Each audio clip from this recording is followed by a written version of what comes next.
서양 교회 예배 참석해 보면 물론 교회마다 좀 다르지만은 우리보다 좀 더 축제적인 분위기입니다. 자연스럽게 찬송하고 기뻐하고 즐거워합니다. 그러나 우리 한국 교회 예배는 좀 더 경건하고 엄숙한 것을 느낍니다.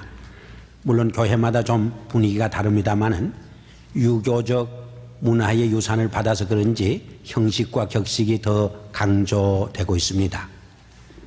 기뻐하고 즐거워하다가도 예배 드리자고 하면 갑자기 엄숙해지고 지나치게 심각해지는 것이 한국 크리스찬들인 것입니다.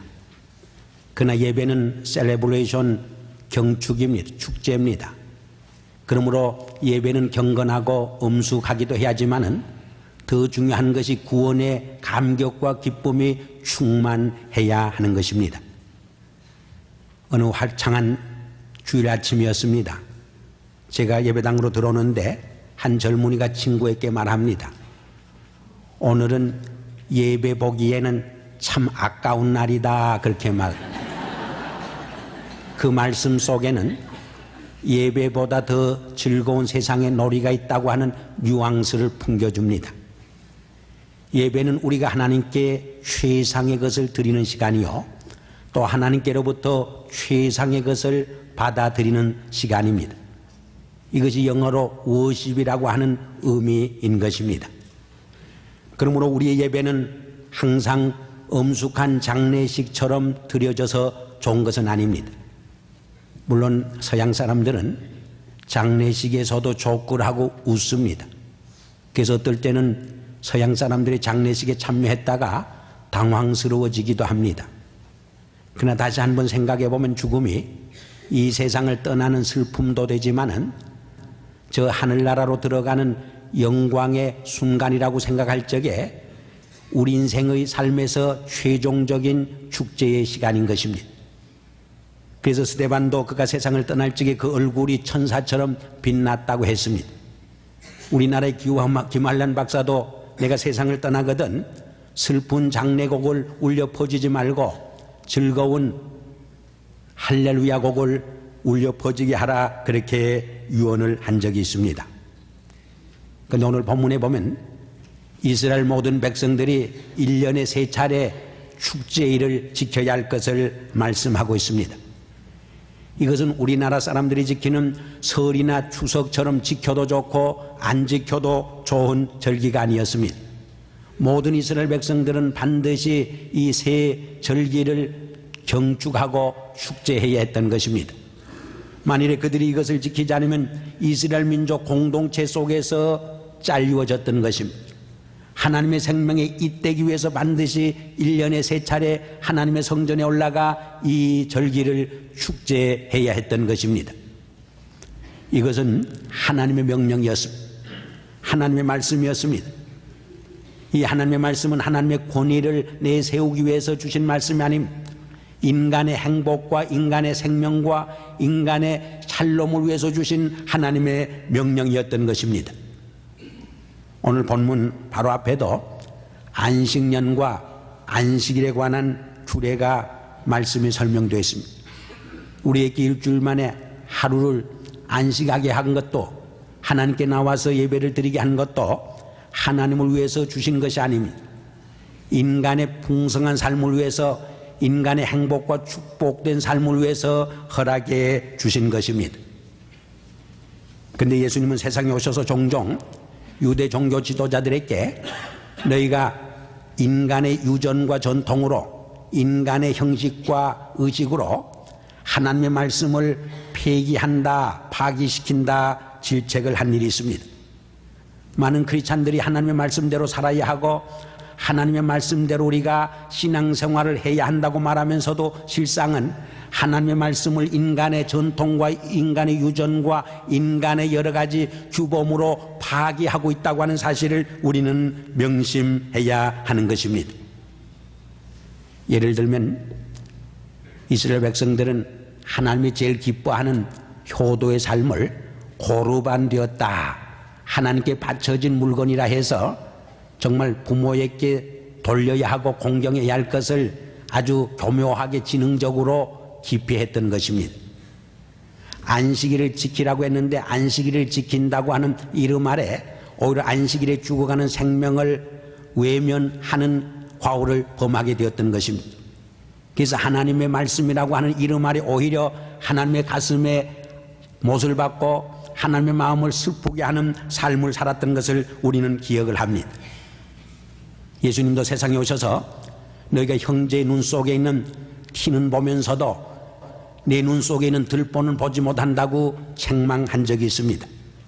우리가 설교를 듣고 부흥회 때 말씀을 들으면서도 종종 그 하나님의 말씀을 내게 주시는 말씀으로 겸손히 받아들이기보다는 아무개가 좀 듣고 해결해야 할 텐데, 아무개가 듣고 좀 생활의 변화가 일어나야 할 텐데 잘못된 생각을 할 때가 있습니다. 그러나 하나님의 말씀은 나를 향한 말씀, 내 생활 속에서 변화와 새로운 삶이 일어나기를 위해서 주시는 하나님의 성령의 말씀인 것을 우리는 잊지 말아야 하는 것입니다. 그럼 오늘 본문에서 하나님께서 이스라엘 민족 공동체 주신 세 가지 축제일이 무엇인가? 첫째로 무교병의 절기였습니다. 이것은 누룩 없는 떡을 먹는 절기란 뜻입니다. 다른 말로 말해서 패스오버, 유월절이라 부르기도 합니다. 이것은 이스라엘 백성들이 애굽에서 종살이하다가 출애굽한 해방과 자유를 기념하고 축제하는 절기입니다. 여러분, 우리 인간에게서 제일 기쁜 날이 세 가지가 있다고 합니다. 잠자는 시간, 또 좀 미안한 이야기지만 화장실에 앉아있는 순간, 또 세 번째로는 먹고 마시는 시간. 어떤 분이 먹고 마시는 시간이 없으면 살 재미가 없을 거라고 말한 일이 있습니다. 그래서 옛날 왕정시대는 문화가 발달될수록 이 음식 문화가 식도락이 많이 발달된 것을 볼 수가 있습니다. 구체적으로 예를 들어서 우리 한국 사람들의 요리는 120가지가 된다고 합니다. 여기에 비해서 중국 사람들의 요리는 4,600가지나 레시피가 있다고 합니다. 근데 그 중에 보면 이런 것이 있다고 그래요. 돼지 새끼를 잡아서 뜨뜻한 물에 비눗물로 목욕을 시켜서 면도날을 가지고 싹 밀어놓으면 아주 불구스레한 핑크 색깔의 보기 좋은 돼지가 된다고 합니다. 그것을 가죽 채찍으로 치면은 그 맞은 부분만 풀어나게 된다고 합니다. 그것을 면도날로 오려서 햇볕에 날을 말립니다. 닷새째 되는 날 소금에 절입니다. 간을 칩니다. 그리고 엿새 되는 날 후라이를 해먹으면 참 맛이 있다. 그런 요리 레시피가 있다고 합니다. 이렇게 먹는 것이 인간에게 있어서 얼마나 큰 즐거움을 주는지 모릅니다. 그런데 이스라엘 백성들에게 이 무교병절기에는 일주일 동안 누룩 없는 빵을 먹게 했습니다. 여러분, 하루만 누룩 없는 빵을 먹어도 지겨운데 일주일 동안 누룩 없는 떡을 먹게 한 이유가 무엇입니까? 과거 애굽에서의 그 자유 없는 종살이를 기억하게 하기 위함입니다. 종에게는 선택의 자유가 없습니다. 자기가 먹고 싶은 것을 먹을 권리가 없습니다. 주는 대로 먹어야 합니다. 과거 역사의 교훈을 망각하지 않은 백성은 망하지 않습니다. 자유를 빼앗기지 않습니다. 그러나 역사의 교훈을 망각하는 백성은 자유를 상실하게 되는 것입니다. 그런데 우리 인간은 건망증이 심합니다. 이스라엘 민족도 건망증이 심했지만 우리 민족도 건망증이 심한 것을 볼 수가 있습니다.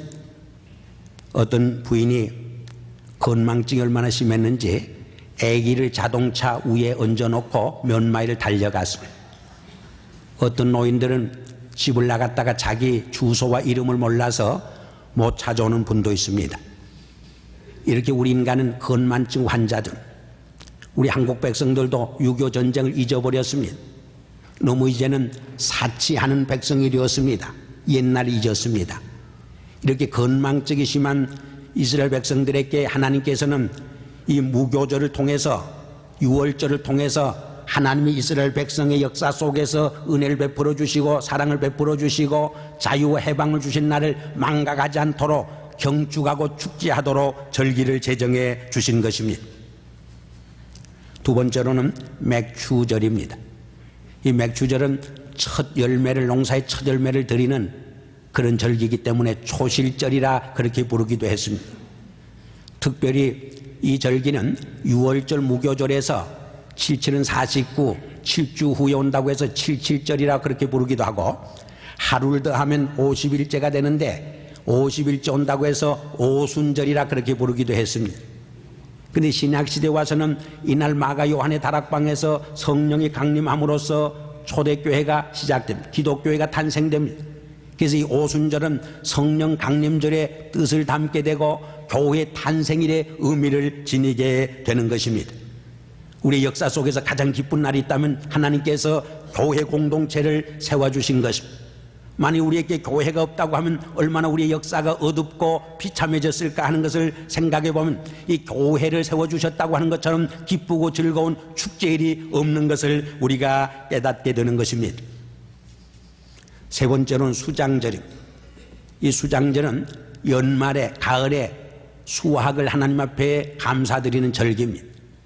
근데 특별히 이스라엘 백성들이 광야 40년의 생활 속에서 낮에는 구름 기둥으로 밤에는 불 기둥으로 그리고 하늘에서 만나를 내려서 먹여주신 것을 기념하고 감사하는 뜻에서 초막절이라, 주로 장막 생활을 했기 때문에 장막절이라 그렇게 부르기도 했습니다.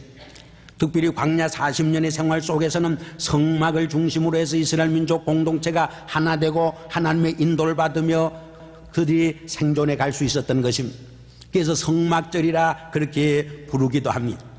이 절기는 우리의 생활 속에서 맺은 열매를 하나님께 드림으로 감사하는 축제일이라 그렇게 말할 수가 있습니다.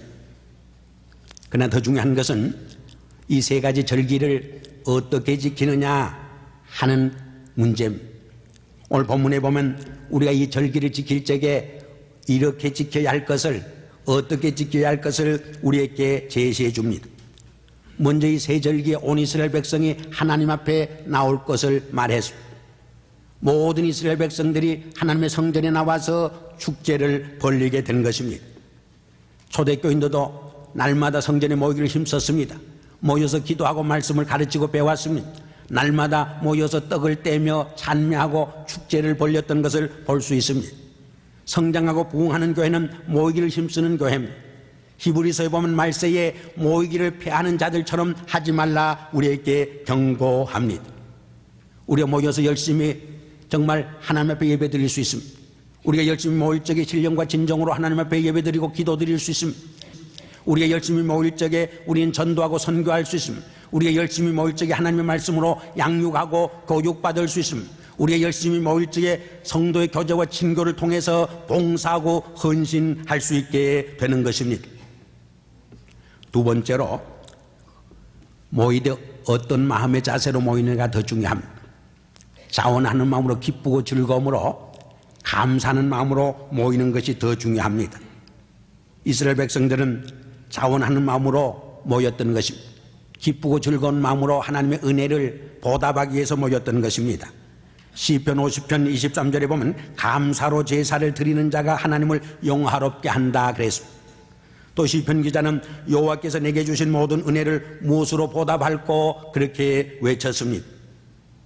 얼마 전에 찬양팀을 인도하는 최영덕이라는 젊은이가 간증한 글을 읽었습니다. 한 번은 어떤 모임에서 찬양을 인도하는데 찬양 시간에 이제 절정에 오르자 서로 손뼉치며 하나님 앞에 영광을 돌리고 또 축제를 벌였습니다. 그런데 한 젊은이가 손뼉을 치지 않습니다. 그래서 좀 미운 생각이 들었어요. 그런데 얼마 후에 손뼉은 치지 아니하고 오른손으로 자기 뺨을 자꾸 치기 시작합니다. 그래서 경고망동하게 불경하게 저렇게 찬송을 부를까 오해를 했습니다. 멸시하는 마음을 가졌습니다. 근데 나중에 알고 보니까 한쪽 왼손이 없는 젊은이였습니다. 하나님 앞에 찬송을 부르며 손뼉을 치고 싶었지만 칠 수 없으니까 오른손으로 자기 뺨을 치면서 찬양을 했던 것입니다. 그것을 발견하는 순간 부끄러워졌습니다. 가슴이 찡해졌습니다. 가슴이 뭉클해졌습니다. 오히려 그 젊은이를 통해서 얼마나 자기가 겸손해지고 은혜를 받고 하나님께 영광을 더 돌리게 되는지 모른다는 간증이었습니다.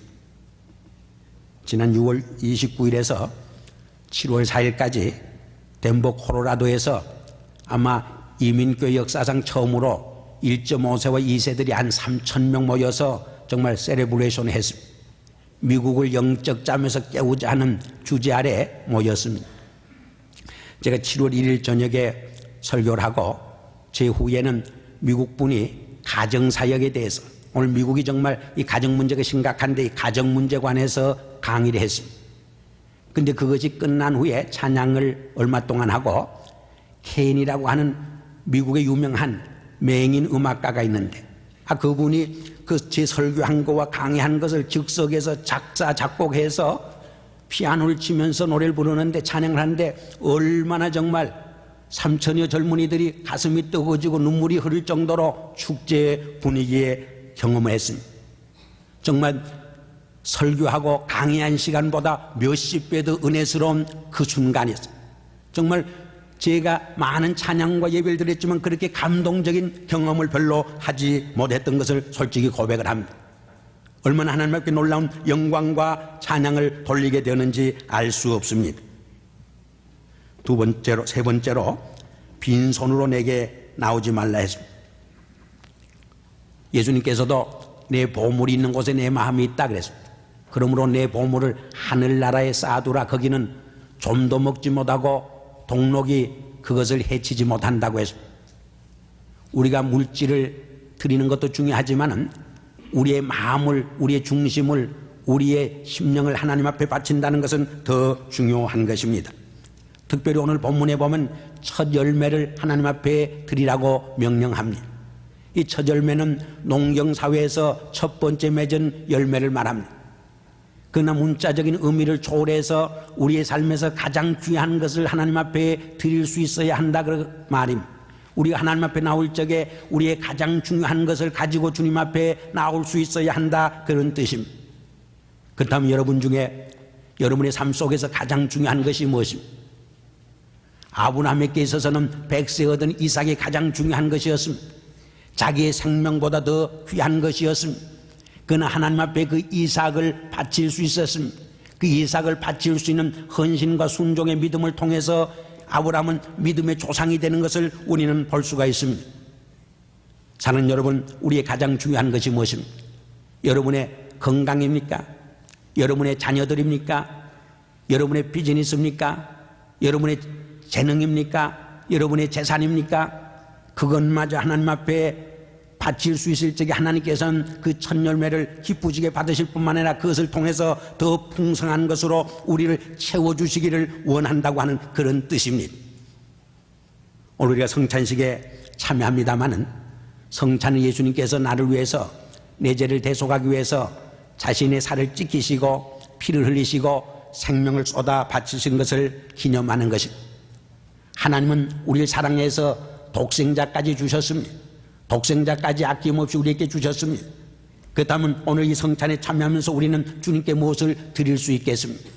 우리의 가장 귀한 것을 드릴 적에 하나님께서는 더 많은 것으로 풍성하게 채워주시는 것입니다. 먼저 그 나라와 의를 구하라. 그리하면 이 모든 것을 더하여 주시리라. 분명히 주님께서는 약속을 하시었습니다. 이야기 안 하고 제 말을 끝내려고 합니다. 콜게이트라고 하는 아주 째지게 가난한 시골 젊은이가 돈을 벌기 위해서 뉴욕에 취직을 해서 떠나가게 되었습니다. 그 어머니는 사랑하는 10대의 그 아들을 그 험악한 뉴욕 도시로 보내면서 염려스러워 부탁을 합니다. 내가 뉴욕에 가거든 좌우간 하나님의 말씀을 잘 읽고 하나님의 말씀 따라 하나님을 잘 섬기는 자녀가 되어야 한다. 두 번째로는 성수주의를, 주일날은 무슨 일이 있어도 하나님 앞에 신령과 진정으로 예배드리는 생활에 힘써야 한다. 세 번째로는 내가 얻은 소득의 10의 1조를 열의 하나를 반드시 하나님께 바치는 자녀가 되라. 그래야 하나님께서 내 창고를 넘치도록 채워주리라 권면을 합니다. 이 아들은 어머니의 말에 순종합니다. 아니 하나님의 말씀에 순종합니다. 정말 어려운 객지 생활, 도시 생활이었지만 하나님께서 그를 크게 축복해 주어서 정말 가난한 직공으로 시작했지만 나중에는 콜게이트라고 하는 큰 회사를 설립해서 회장이 되고 사장이 됩니다. 오늘날 우리가 사용하고 있는 콜게이트 치약은 바로 그가 세운 회사에서 생산되는 상품인 것을 우리는 잘 알고 있습니다. 사는 성도 여러분, 오늘 이 시간 우리는 무엇을 가지고 주님께 나왔습니다. 무엇을 드리기를 원합니까? 우리의 첫 열매가 무엇입니까? 우리의 첫 열매를 우리 성찬에 참여하면서 드릴 적에 하나님께서는 그것을 통해서 더 큰 하나님의 영광과 우리의 삶을 더 풍성한 삶으로 이끌어 주심을 분명히 믿을 수 있어야 할 것입니다. 이런 은혜와 축복이 여러분과 같이 하기를 주의 이름으로 축원합니다.